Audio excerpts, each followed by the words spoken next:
ओए। आज इस वीडियो आपके लिए लेकर आया हूँ top 10 unknown behind the scene facts about the boys season 3, जो कि शायद ही आपको पता होंगे। तो बिना कुछ मिस किए वीडियो को पूरा जरूर देखना। सीजन 3 की शुरुआत बहुत ही जाइंट वे में हुई थी, जिसकी शुरुआत में हमें एक बहुत ही बड़ा हथियार देखने को मिला था। और इस सीन की फिल्मिंग के लिए इस एक्टर को सीजीआई से छोटा करने की बजाय इस बड़े से जाइंट पीनस को तैयार किया गया था, जिसकी हाइट 11 फुट और इसकी लंबाई 30 फुट थी, जैसा कि आप इन बिहाइंड द सीन फोटोज में देख ही सकते हो, जिसके सामने ये एक्टर्स बच्चों की तरह लग रहे हैं।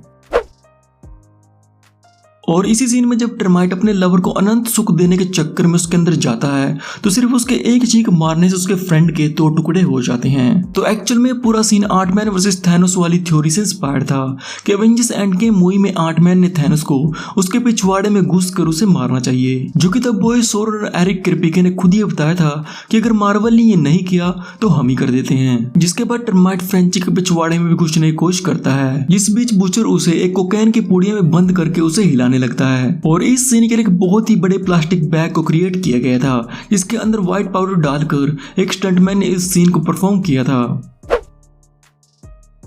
एपिसोड 3 में ह्यूई किमिको को उसके काम तोड़ने के लिए कहता है, ताकि वो इस चीज का बहाना करके कुछ दिनों के लिए द बॉयज का साथ दे सके।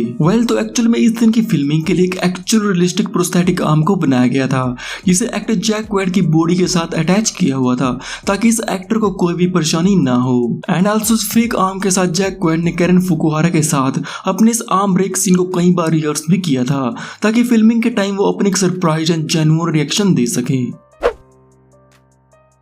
सीजन 3 के एपिसोड 1 में जब होमलैंडर और बाकी सब Dawn of the Seven film की शूटिंग कर रहे होते हैं, तो उसमें स्टॉर्मफ्रंट का रोल एक्ट्रेस चार्लीज थियोरन ने प्ले किया था, जो कि सबके लिए एक सरप्राइज था। बट इससे भी सरप्राइज की बात यह थी कि चार्लीज थियोरन ने अपने स्टॉर्मफ्रंट के सभी सीन्स अकेले में शूट किए थे, सेवन की टीम से बिल्कुल ही अलग। एंड एक्टर एंटोनी स्टार्क ने खुद ये बताया था कि उन्हें भी कोई आइडिया नहीं था कि वो किस एक्टर के साथ शूटिंग कर रहे हैं, और पोस्ट प्रोडक्शन के बाद उन्हें सरप्राइज देखने को मिला था।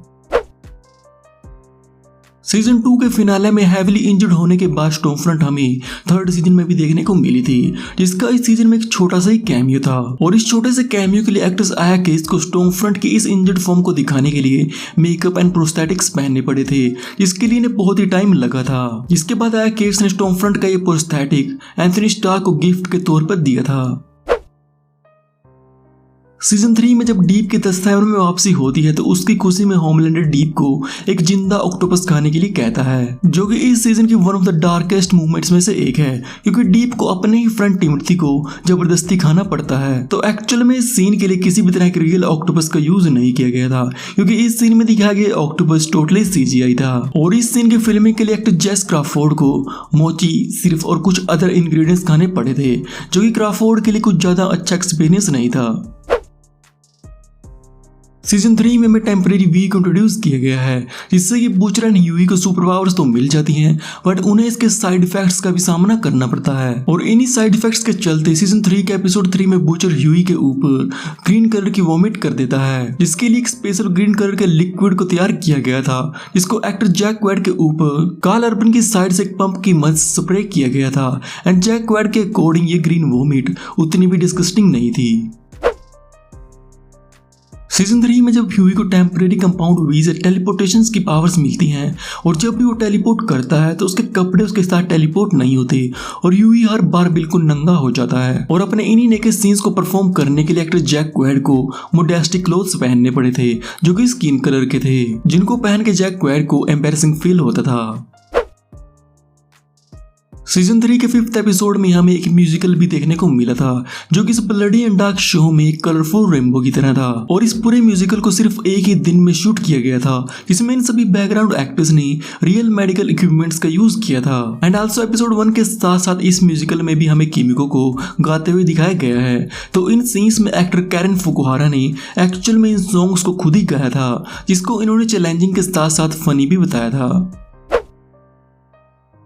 आखिर द बॉयज सीजन 3 की बात हो रही है तो हीरोइज्म की बात तो होगी ही, जो कि शो क्रिएटर्स के हिसाब से किसी भी तरह की ऑडियंस के लिए सही नहीं था। और अगर हीरोइज्म के कॉमिक बुक वर्जन की बात करें तो इसमें तो full on super hero origin दिखाई गई है और ऐसे ऐसे सीन्स है जिनको इस शो के लिए शूट करना और दिखाना इम्पॉसिबल था। बट फिर भी हीरोइज्म एपिसोड के लिए ओरिजिनली बहुत ही कुछ शूट किया गया था, but audience perspective and censorship के चलते शो क्रिएटर्स वो सभी चीजें इस एपिसोड में ऐड नहीं कर पाए।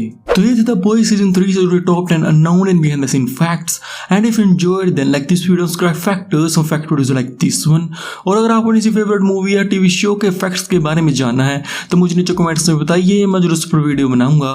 तो मिलता हूं आपसे नेक्स्ट वीडियो में, till then bye bye, piece.